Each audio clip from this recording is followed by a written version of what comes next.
సమస్త ఘనత మహిమ ప్రభావములు మన ప్రభువుకు చెల్లునుగాక. ప్రియ దేవుని పిల్లలారా, బైబిల్లో చక్కని వాక్యాన్ని మీకు తెలియచేస్తున్నాను. ప్రసంగి గ్రంథం 7వ అధ్యాయం 2వ వాక్యాన్ని మనం చదువుకున్నప్పుడు, విందు జరుగుచున్న ఇంటికి పోవుట కంటే ప్రలాపించు వారి ఇంటికి పోవట మేలు. చాలామంది ఫంక్షన్స్కి వెళ్ళినట్టు ఇటువంటి కూడికలకు రారు. ఒక వ్యక్తి జీవితం మంచిగా ముగించబడింది. ఆ కుటుంబస్తులు తల్లిగారునో తండ్రి గారునో జ్ఞాపకం చేసుకుంటూ సువార్త వినిపించాలి మా ఇంటి ముందని వారు ఏర్పాటు చేసుకుంటారు. ఆ స్థలంలో మనుషులు ఆశ కలిగి ఓ ఫంక్షన్కి వెళ్ళినట్లుగా అలా రారు కాబట్టి ఆ వాక్యం అక్కడ ఉంది. వచ్చిన వాళ్ళు ఎవరు అంటే 4వ వాక్యం చదవండి. ఎవరు వాళ్ళు? జ్ఞానుల మనస్సు ప్రలాపించు వారి ఇంటి మీద ఉంటుంది. అయితే బుద్ధిహీనుల తలంపు, బుద్ధిహీనులు ఎప్పుడు కూడా ఫంక్షన్ అంటే హ్యాపీగా ఉండాలి. ఆ సంతోషకరమైన సమయంలో అవి పెడతారు, ఇవి పెడతారు, పలహారం దొరుకుతుంది, భోజనాలు దొరుకుతాయి. కానీ ప్రలాపించు వారి ఇంటి దగ్గర ఏముంటుంది? కనుక జ్ఞానుల మనస్సేమో ప్రలాపించు వారి ఇంటి మీద ఉంటుంది.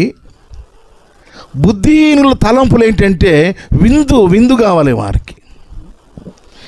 చాలామంది క్రైస్తవ భక్తి ఎలా ఉంటుందంటే ఇలా ఉంటుంది. చూడండి, పెండిళ్ళ కార్యక్రమాల్లో, సంతోషకరమైన కార్యక్రమాల్లో తండోపతండాలుగా మనుషులు కనబడతారు.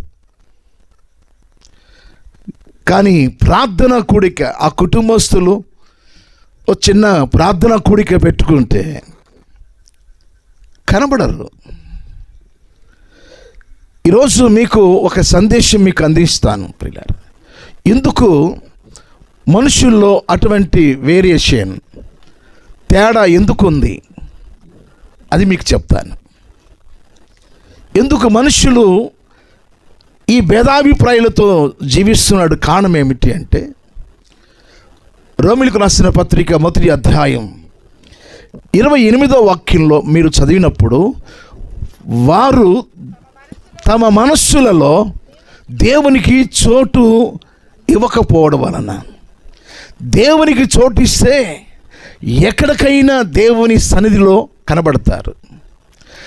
దేవునికి వారు చోటు ఇవ్వరు కనుక వారి మనస్సుల్లో భేదాభిప్రాయాలు కనబడుతూ ఉంటాయి. చూసారా, జ్ఞానుల మనస్సు ప్రలాపించు వారి ఇంటి మీద ఉంటుంది. బుద్ధిహీనుల మనస్సు విందు జరుగుచున్న ఆ చోటికి వెళ్ళాలని వారికి మనస్సు ఉంటుంది. ఈ రాత్రి ఒకసారి ఆలోచన చేసినప్పుడు, ఎందుకు మనుష్యులు దేవుని సన్నిధికి దూరమైపోతున్నారు? వారి హృదయంలో, వారి మనస్సుల్లో, వారి తలంపుల్లో దేవునికి చోటు లేదు. దేవునికి చోటు లేకపోవడం చేత వారి జీవితాలు చచ్చిన స్థితిలో ఉంటాయి, నిర్జీవంగా ఉంటాయి. వారి మాటలు, వారి క్రియలు కానీ చల్లారిపోయినట్టుగా ఉంటాయి. మంచుకి ఎట్లా మనం ముడుచుకుంటామో వారి జీవితాలు కూడా ఆత్మీయంగా ముడుచుకుపోతాయి. పగలంతా నేను ప్రయాణం చేశాను, నేను అలసిపోయాను, మాట్లాడలేనేమో అనుకున్నాను. కానీ అమ్మగారు చెప్పినట్టు నువ్వు మైక్ పట్టుకుంటే వాక్యం బాగా చెప్తావు, దేవుడే మాట్లాడిస్తాడని నన్ను ప్రోత్సహించింది. ఈ రాత్రి క్రీస్తునందు నా ప్రియ దేవుని పిల్లలారా, మన మనస్సుల్లో దేవునికి చోటు ఇస్తేనే ఇటువంటి కూడికల్లో మనం కూర్చుంటాం. బుద్ధిహీనుల మనస్సు సంతోషకరమైన స్థలాల్లో ఉండాలని వారు పరుగులు తీస్తారు. కానీ దేవుని పిల్లలు, జ్ఞానం కలిగిన వారు మాత్రం ఇటువంటి కోడికల్లో కూర్చుంటారు. మంచిది. యేసుక్రీస్తు వారు ఒక ఇంటికి వెళ్తాడు. ఆ ఇంటి లోపల శవం ఉంది. యేసు ప్రభు బయట ఉన్నాడు. లోపల చాలా వేదనకరంగా ఏడుస్తున్నారు, రొమ్ము కొట్టుకుంటూ బాదుకుంటున్నారు, దుఃఖపడుతున్నారు, పిల్లన్న గ్రోవులు ఊదుతున్నారు. దుఃఖ రావము ఆ గృహము నిండా ఉంది.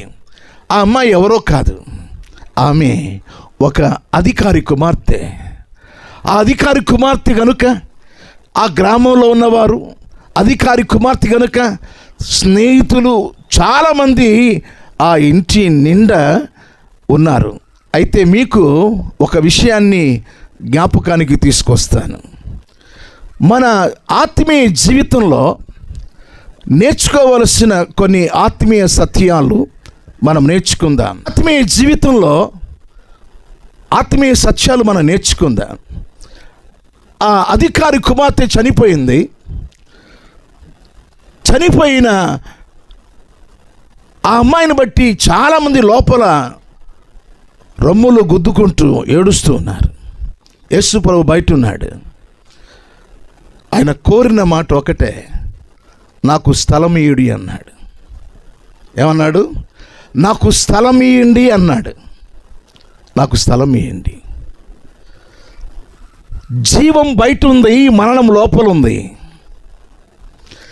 జీవము లోపలికి వెళితే మరణం బయటికి వెళ్తుంది. అందుకోసమే నాకు స్థలం ఇయ్యండి. చాలామంది పాపముల చేత, అపరాధముల చేత చచ్చిపోయి ఉన్నారు. బైబిల్లో ఉంది, ప్రకటన గ్రంథంలో 3వ అధ్యాయంలో 1వ వాక్యంలో ఉంది, జీవించు పేరు నీకుంది కానీ నీవు మృతుడవే, నీ క్రియలు నేను ఎరిగితినే. నీ క్రియలు ఎరిగి ఈ మాట చెప్తున్నాను, నువ్వు మృతుడవే. బతుకుతున్నావు కానీ ఎందుకు ఆ బతుకు? నిర్జీవమైన మాటలు, నిర్జీవమైన క్రియలు. మీరు మీ అపరాధముల చేత, పాపముల చేత మీరు చచ్చి ఉన్నారు. కనుక నాకు స్థలం ఇయ్యండి, నాకు స్థలం ఇయ్యండి. అది మత్తయి సువార్త 9వ అధ్యాయంలో 23-24 వాక్యాల్లో మీకు కనబడుతుంది. ఆ మాట అనగానే వాళ్ళు సంతోషంగా రండి ప్రభువా అనలా, అపహాస్యం చేస్తున్నారు. వాళ్ళు ఏం చేస్తున్నారు? యేసు ప్రభువుని అపహాస్యం చేస్తున్నారు.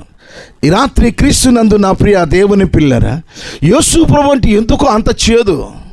యేసు ప్రభు బోధ అన్నా, యేసు ప్రభు వారి యొక్క పాటలన్నా, యేసు ప్రభు వారి యొక్క మాటలన్నా చాలామందికి ఏదో అంటరానితనంలాగా ఉంటారు. పెళ్లి చేసుకునేది ఎక్కడ? మందిరంలో. మళ్ళీ ఆ వ్యక్తి, ఆ యవనస్తుడు పెళ్ళి అయిన తర్వాత ఎప్పుడు కనబడతాడో తెలుసా? పిల్లోడు బుట్టో, అమ్మాయి బుట్టో పేరు పెట్టించుకోవడానికి వస్తాడు మళ్ళీ చర్చికి. అంటే చర్చి ఎట్లా అయిపోయిందంటే కళ్యాణ మండపంలో అయిపోయింది. యేసయ్యకి నువ్వు మనసులో చోటివ్వాలి, హృదయంలో చోటివ్వాలి.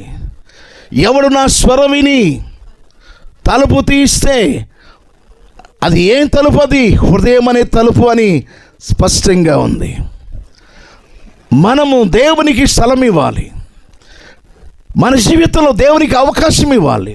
ఎంతసేపటికి పొద్దున్న లేచి సాయంకాలం వరకు పాడు బుద్ధులు, పాడు పనులు, పాడు క్రియలు. బతికేది దేవుని సొమ్ము. గాలి ఎవరిది? ఈ భూమి ఎవరిది? తాగే నీరు ఎవరిది? తినే భోజనం ఎవరిది? సమస్తము దేవుడిది. అసలు నీవెవరివి? నీవు కాదు. గుండె మీద చేయబెట్టి నేనండి అంటే చాలు. ఒక ఆయన అన్నాడు, ఏమయ్యాడు తెలుసా? ఏమయ్యాడు తెలుసు చెప్పండి. అరణ్యం పాలైపోడు. ఎట్లా వెళ్ళాడు? పశువులా మారిపోయాడు. పశువులా మారిపోయి గడ్డి తింటున్నాడు. చాలామంది కండలు చూసుకుంటారు, బాడీ చూసుకుంటారు. ఫిట్నెస్ ఎట్లా ఉంది? నేను బాగా మెయింటైన్ చేస్తానండి, ఆరోగ్య సూత్రాలు అవన్నీ. బైబిల్ చెప్తుంది, నేను ఏమై ఉన్నానో అది దేవుని కృప అయి ఉన్నది.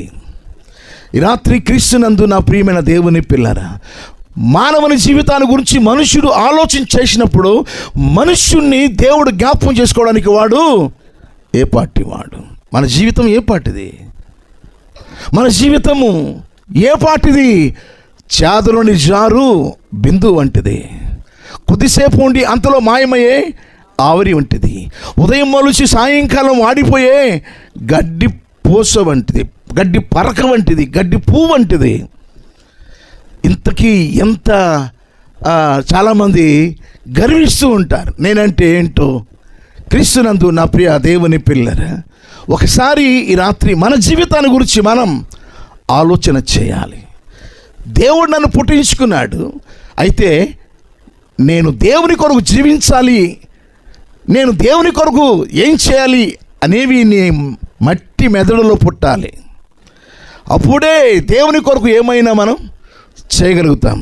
ఎప్పుడైతే స్థలం ఇచ్చారో ఆ ఎగతాళి చేసిన వారంతా కూడా, ఆ ఏడుస్తున్న వాళ్ళంతా కూడా రండి బయటకు వచ్చేసేయండి, మీరంతా బయటకు వచ్చేసేయండి. వారందరినీ ఏం చేశాడు తెలుసా? బయటికి పంపించేశాడు. చిన్నతన లేని చేయబట్టుకొని లేపేశాడు. దేవునికి మహిమ కలుగునుగాక. దేవుని కార్యాలు మన జీవితంలో జరగాలి అంటే మన మనస్సుల్లో, మన జీవితంలో దేవునికి చోటు ఇవ్వాలి. దేవునికి చోటు ఇవ్వకపోతే చచ్చిన వారితో సమానం. దేవునికి అవకాశాలు ఇవ్వాలి. దేవుని సేవా పరిచర్యలో మనం పాలుపొంపులు పొందుతూ ఉండాలి. దేవుని గురించి అన్వేషిస్తూ ఉండాలి. దేవుని గురించి అధ్యయనము చేస్తూ ఉండాలి. దేవుని యొక్క విషయాలు నేర్చుకుంటూ ఉండాలి. బతికినంతకాలం నేర్చుకునే వారంగా ఉండాలి. మనం అంతా తెలుసుని ఎవరికి సలహాలు ఇవ్వకండి. సలహాలు ఇచ్చేవాడికి ఏమీ తెలియదు. దేవుని బట్టి మనం వారు ఏదన్నా అడిగితే నా జీవితంలో ఒక పాఠం ఉంది, నేను నేర్చుకున్నాను, అది మీకు చెప్తానని అలా చెప్పండి. మనకేదో అని తెలిసినట్టుగా చెప్పేస్తుంటారు. ఈ రాత్రి కాలమందు మన జీవితంలో దేవునికి చోటు ఇవ్వాలి. నువ్వు దేవునికి చోటు ఇవ్వకపోతే అపవాది చోటు చేసుకుంటాడు. అందుకని లేఖనంలో ఉంది, ఏముందో తెలుసా ప్రియులారా? యేసు ప్రభు చెప్తాడు.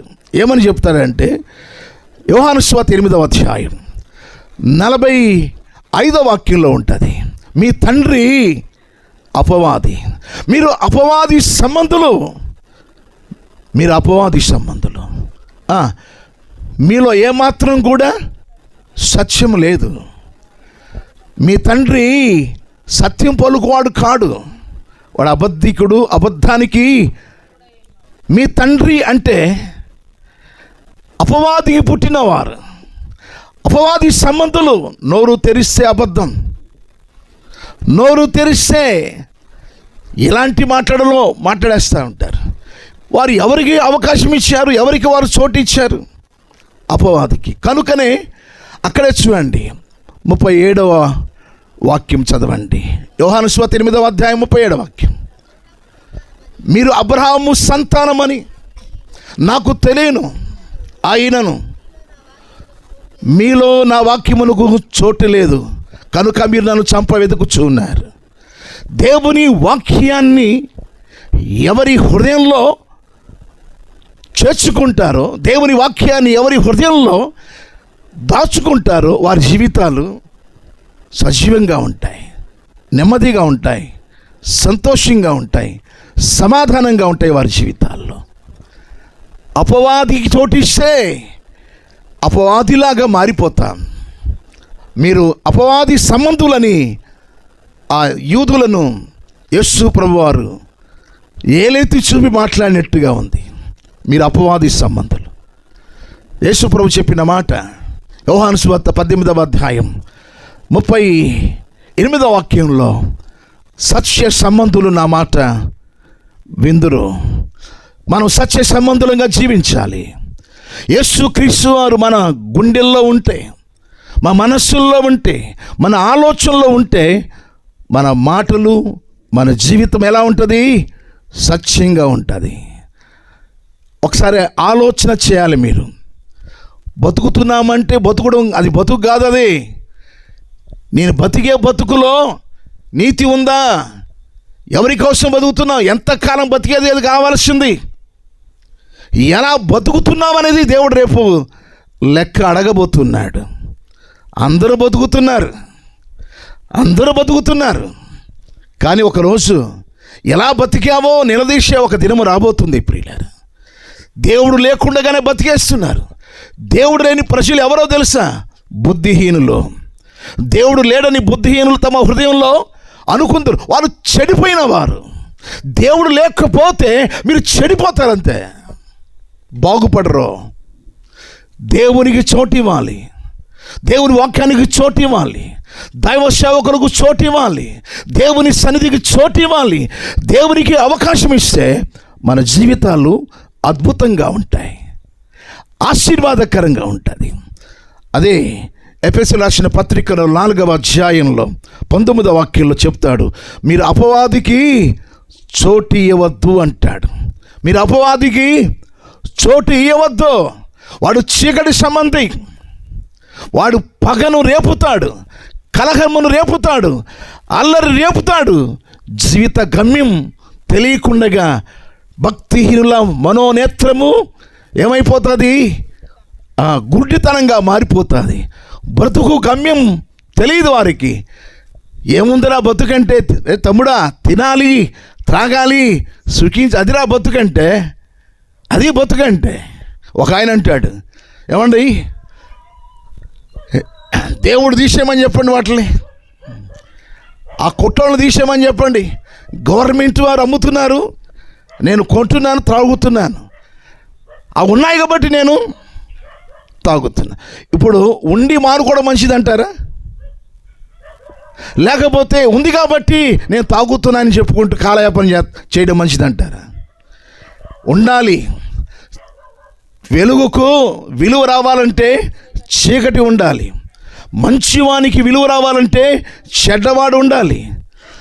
సత్యానికి విలువ రావాలంటే అబద్ధం ఉండాలి. దేవునికి విలువ రావాలంటే సైతానుగాడు ఉండాలి. ఈరోజు క్రీస్తునందు నా ప్రియమైన దేవుని పిల్లరా, ఏదో బతికేస్తున్న బతుకు 3 పూట్ల తినేసి తాగేసి పడుకోవడం లేచి ఏం బతుకురా బాబు? విలువలేని బతుకు దేనికి? 90 ఏళ్ళండి మీద పడిపోయినాయండి, అన్నీ ముసలోని అయిపోతున్నాయండి, మిషి నమూన అవుతుంటాడు. ముసలోని అయిపోయాను, అంతలాగా 60 అయిపోయిందండి, 70 అయిపోయింది. ఇప్పుడు ఏందంట? ఏం సాధించావు నాయన? ఏం సాధించావు? ఏం సాధించి ఏందిలే? ఏమీ లేదు, సాధించింది ఏమీ లేదు. అందుకోసమే దేవునికి మనం చోటిస్తే మన జీవితము నెమ్మదిగా ఉంటుంది, నింపాదిగా ఉంటుంది, సమాధానంగా ఉంటుంది. యేసు ప్రభు ఈ లోకానికి ఎందుకు పుట్టాడో చాలామందికి అర్థం కావట్లేదు. యోహాను రాసిన మొదటి పత్రిక 3వ అధ్యాయం 5వ వాక్యం, ఆయన పాపములను తీసివేయుటకు ఆయన ప్రత్యక్షమైనట్టు లేఖనంలో ఉంది. ప్రతి వారి పాపములను తొలగించడానికి, తీసివేయడానికి సిలువలోకి వెళ్ళి ఆయన చనిపోయి తన రక్తం ద్వారా అనేకులను ప్రపంచంలో అనేకులను ఆయన ఆకర్షించుకున్నాడు. ప్రపంచంలో ఏ దేవుడు ఆరాధింపబడుతున్నాడు, ఏ దేవుణ్ణి ఆరాధిస్తున్నానంటే ఒక్కడే ఒకడు, ఆయన పేరే నజరేయుడైన యేసు. ప్రపంచమంతా ఆయన వైపు చూస్తుంది, ప్రపంచమంతా ఆయన సన్నిధికి వస్తుంది. ఆయన్ని ఇంకా నీకు అర్థం కాకపోతే ఈ రాత్రి అయినా నీ మనస్సును ఆయనకి అప్పగించి, రాయ్యా నీ పిలో, నాలో చోటు ఉందినైనా నీకోసం ఎదురు చూస్తున్నానని ఓ చిన్న ప్రార్థన చేసుకో.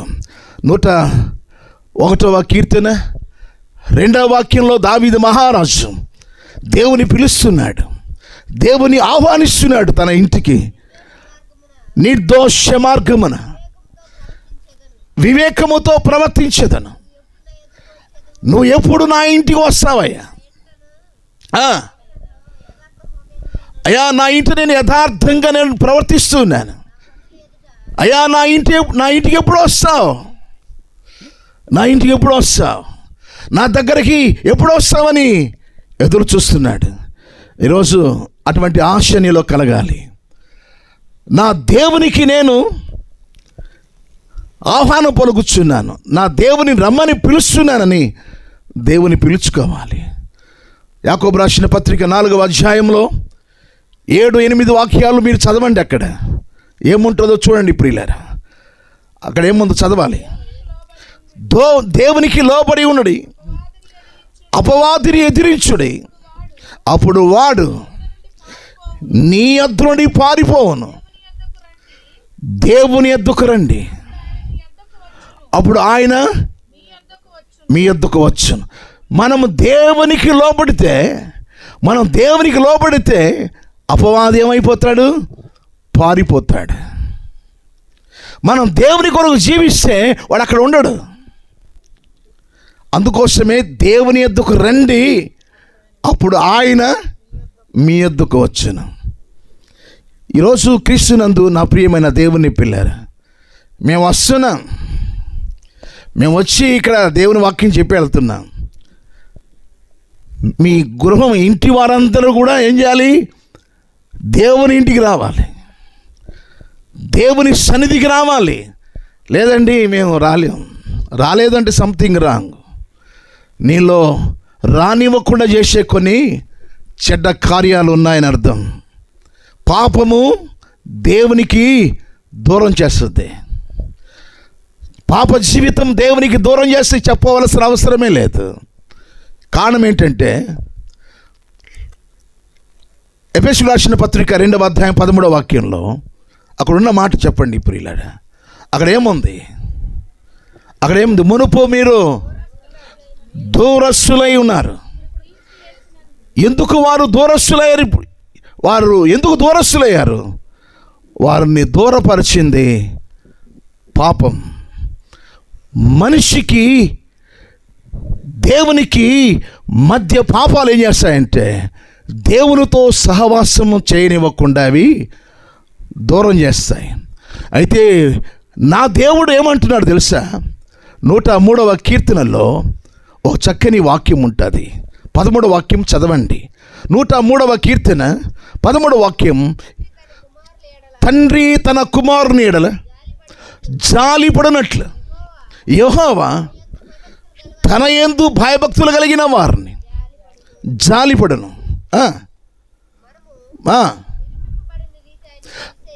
తూర్పు నుండి పడమటికి ఎంత దూరమో ఆయన మన అతిక్రమ క్రియలను అంత దూరం చేశాడు. దేవునికి మహిమ కలుగునుగాక. అంటే దేవునికి దూరం చేసిన ఆ పాపాలను దేవుడు ఏం చేస్తున్నాడంటే తూర్పు నుండి పడమటికి ఎంత దూరమో అంతగా మనం చేసిన పాపాలను దేవుడు దూరం చేసినప్పుడు ఈ పాపి ఏమవుతాడు? దేవునికి దగ్గర అవుతాడు. దగ్గరైన ఈ పాపిని ఏం చేస్తాడు? క్రీస్తు రక్తం ద్వారా కడగబడతాడు, పరిశుద్ధుడిగా మారిపోతాడు, పరిశుద్ధ సంఘంలో చేర్చబెడతాడు, బాప్తిసము తీసుకుంటాడు, ప్రభు బలలో పాలుపములు పొందుకుంటాడు, పరిచర్యలో కొనసాగుతూ ఉంటాడు. ఇక లోక కార్యాలు ఎక్కడ కనబడాడు. దేవుని కొరకే జీవిస్తాడు. ఆదివారం ఆరాధనలో ఉంటాడు, ఉపవాస కుడికల్లో ఉంటాడు. ప్రతి విషయంలో దేవుని కార్యక్రమాల్లో తన మునుకలై జీవిస్తూ ఉంటాడు. క్రిస్మస్ ఈ యొక్క అర్థం ఏంటంటే, క్రిస్మస్ అంటే క్రీస్తుకు ఆరాధన. క్రీస్తుకు ఆరాధన ఎవరు చేయాలంటే క్రీస్తుకు ఆరాధన ఎవరు? అది ఎవరి పండుగ? అది పాపుల పండుగ కాదు. అది పరిశుద్ధుల పండుగ. అది రక్షణ పొందిన వారు దేవుని ఆరాధించే పండుగ. ఇంకా నువ్వు పాపాలు చేసుకుంటూ దేవా స్తోత్రం అంటే కుదరదు, డ్యాన్స్ ప్రోగ్రాం పెట్టుకుంటే కుదరదు. నువ్వు దేవునికి చెందితే దేవునికి అవకాశం ఇవ్వాలి. వారి పెట్టెల విప్పి ఏం చేశారు? బంగారం, సాంబ్రాణి, బోళం, వారి హృదయం అనే పెట్టె విప్పి బంగారం అనబడే వారి జీవితంలో, సాంబ్రాణి అనబడే వారి జీవితంలో, బోళమన అనబడే జీవితం దేవునికి అప్పగించినారు. నీ జీవితాన్ని లోపల ఏవేవో మనసులో పెట్టుకున్నావో అవి తీసేసుకొని నీ జీవితాన్ని దేవునికి నైవేద్యంలాగా నీ హృదయాన్ని దేవునికి అప్పగించేసేయాలి. ఆయన పుట్టాల్సింది తొట్టెలా కాదు, నీ గుండె లోతులో పుట్టాలి. ఆయన అర్థమవుతుందా? ఎఫెసీయులకు రాసిన పత్రిక 4వ అధ్యాయంలో ఉన్నది. ఏముంటో తెలుసా? ఆయన అందరిలో వ్యాపించి ఉన్నాడు. ఆయన అందరిలో వ్యాపించి ఉన్నాడు. ఎలా వ్యాపిస్తాడు? ఎలా వ్యాపిస్తాడంటే ఆయన వాక్యమై ఉన్నవాడు. ఆ వాక్యమై ఉన్న ఆయన శరీరాన్ని ధరించుకొని ఈ లోకానికి యేసు అనే నామకరణము ద్వారా ఆయన బాలుడిగా అందరికి దృష్టిలో కనబడుతున్నాడు, కానీ ఆయన బాలుడిగా చేయకూడదు. ఆయన బాలుడు కాదు, ఆయన బలవంతుడైన తండ్రి, బలవంతుడైన దేవుడు, సమాధానకర్త ఆయన. కాబట్టి నీకు పెద్ద మనసు ఉండాలి. నీకు ఆయన తొట్టుల్లో చూపిస్తుంటారు, బాలుడుగా చూపిస్తూ ఉంటారు. ఇంకా బాలుడేంటి, ఇంకా పసివాడేంటి, ఇంకా లాలిపాటలేంటి? యేసు ప్రభువును ఎలా ఆరాధించాలంటే, నన్ను వెతుక్కుంటూ వచ్చిన నా రక్షకుడు, నా కోసం సిలువలోకి వెళ్ళి చనిపోయిన వాడు నా కోసం రాబోతున్నాడని ఆయన కోసం ఎదురు చూడాలి. కాబట్టి ఈరోజు మీ మనస్సుల్లో దేవునికి చోటు ఇవ్వండి ప్రియులారా. ఎవరు చోటిస్తారు? ఎవరు చోటిచ్చేది? జ్ఞానం కలిగిన వారు చోటిస్తారు. బుద్ధిహీనులు ఎక్కడ కనబడతారు? ఎక్కడ సంతోషకరమైన ఫంక్షన్స్ ఉంటాయో, ఎక్కడ సంతోషకరమైన డ్యాన్సులు ఉంటాయో, ఎక్కడ సంతోషకరమైన కార్యాలు ఉంటాయో అక్కడ కనబడతారు గుంపులు గుంపులుగా. కానీ నా జీవితం చచ్చిపోయిందే, నా జీవితము చచ్చిపోయి ఉన్నానే, నా కోసం నన్ను వెతుక్కుంటూ వచ్చి నన్ను బతికించాడే, నా ప్రభువు దగ్గరకు వచ్చి నేను ఆరాధించుకుంటానే అని జ్ఞానుల మనస్సు ఆ రీతిగా ఆరాధనలో ఉంటుంది. బైబిల్ చెప్తుంది ప్రసంగి గ్రంథం 7వ అధ్యాయం 12వ వాక్యంలో, జ్ఞానులు తమ ప్రాణములను రక్షించుకుంటారని ఉంటుంది. చూడండి, జ్ఞానులు ఏం చేస్తారంట? వారు ప్రాణాలను రక్షించుకుంటారు. సామెతల గ్రంథం 11వ అధ్యాయం 30వ వాక్యంలో, జ్ఞానం కలిగిన వారు ఇతరులను రక్షిస్తారు. నువ్వు రక్షణ పొంది ఉంటే నిజంగా నువ్వు మారు మనసు బాప్తిసం తీసుకొని ప్రభువు సన్నిధిలో ఉంటే, ఈ సంవత్సరానికి ఒక వ్యక్తిని, ఆ మీదట మరొక వ్యక్తిని, అలాగా ప్రజలను దేవుని సన్నిధిలోకి నడిపిస్తావు. నువ్వు ఒక్కరిని కూడా తీసుకురావట్లేదంటే నువ్వు పొందుకున్న రక్షణ సరైనది కాదు అంతే. ఇంట్లో నీ భర్తకే రక్షణ నువ్వు తేకపోతే ఎలాగా? అందుకోసమే జ్ఞానం కలిగిన వారు ఏం చేస్తారంటే దేవునికి మహిమ తీసుకొస్తారు. జ్ఞానవంతుడు తన ఇల్లు కట్టుకుంటుంది, బుద్ధిమంతుడు బండ మీద ఇల్లు కట్టుకుంటాడు. ఎంత కాలం బతికామన్నది కాదు కావాల్సింది, ఎలా బతికాం, ఎలా జీవించాం. కాబట్టి రోమీయులకు రాసిన పత్రిక 14వ అధ్యాయం 12వ వాక్యంలో, ప్రతి వాడు తనను గురించి తాను దేవునికి లెక్క అప్పగించాలి. దేవుడు లెక్క తీసుకురాబోతున్నాడు. 56వ కీర్తన 8వ వాక్యంలో, నా సంచార దినములు నీవు లెక్కించి ఉన్నావు. రికార్డ్ చేస్తున్నాడు. కాలు వేసేటప్పుడు మనం ఎక్కడికి వెళ్తున్నామో రికార్డ్ అవుతుంది. మాట్లాడే ప్రతి వ్యర్థమైన మాట రికార్డ్ అవుతుంది. మన కదలిక రికార్డ్ అవుతుంది. తప్పించుకునేవారు ఎవరు కూడా లేరు. క్రీస్తు న్యాయపీఠం ఎదుట మనము పరిశుద్ధులంగా ఉండాలి. ఆయన ఎదుట నిరపరాధులంగా, నిష్కలంకంగా, పరిశుద్ధులుగా నిలబడ్డానికే ఆయన లోకానికి వచ్చి రక్తము కార్చి పరిశుద్ధపరిచి పరిశుద్ధుల శ్వాసంలోకి మనం చేర్చుకున్నాడు. ఆ శ్వాసంలో నీవు ఉండాలి. దేవునికి చోటు ఇవ్వు, దేవునికి అవకాశం ఇవ్వు. నీ జీవితంలో నీ కొరకు జీవించిన జీవితం ఇక చాలు. కొరింథీయులకు రాసిన 2వ పత్రిక 5వ అధ్యాయం 15వ వాక్యం, ఇక మీదట జీవించువారు తమ కొరకు కాదు, మన కొరకు ప్రాణమిచ్చి చనిపోయి తిరిగి లేచిన యేసు కోసం జీవించాలి. దేవుడి మాటలను దీవించునుగాక. ప్రార్థన చేసుకుందాం. తలలు వంచండి, కళ్ళు మూయండి. పరిశుద్ధుడైన మా తండ్రి, మీకు వందనాలు, స్తోత్రములు చెల్లిస్తూ ఉన్నాం. వచ్చిన ఈ బిడ్డలను మీ చేతులకు అప్పగిస్తున్నాను. ఆశీర్వదించండి నాయన. ప్రతి వారి జీవితాలు తండ్రి మేలుకరంగా మారిపోవాలి, ఆశీర్వాదకరంగా మారిపోవాలి, దీవెనకరంగా మారిపోవాలి. బతికితే నా ప్రభు కోసమే బతుకుతానంత ఆసక్తి వారిలో కలగాలి నాయన. అయ్యా, వారి గుండె లోతుల్లో మీరు పుట్టాలి నాయన. వారి హృదయంలో నువ్వు పుట్టాలి నాయన. సత్యము వారి హృదయంలో చేరాలి. అయ్యా, వారి జీవితాలు బాగుపడాలి నాయన. అదే కదా నిజమైన క్రిస్మస్. ఈరోజు ఈ రీతిగా మీరు అందించిన ఈ స్వర్తమానం కొరకై స్తోత్రాలు, వందనాలు చెల్లిస్తూ యేసు నామాన ప్రార్థన చేసి అడిగి వేడుకొని పొందినాము తండ్రి.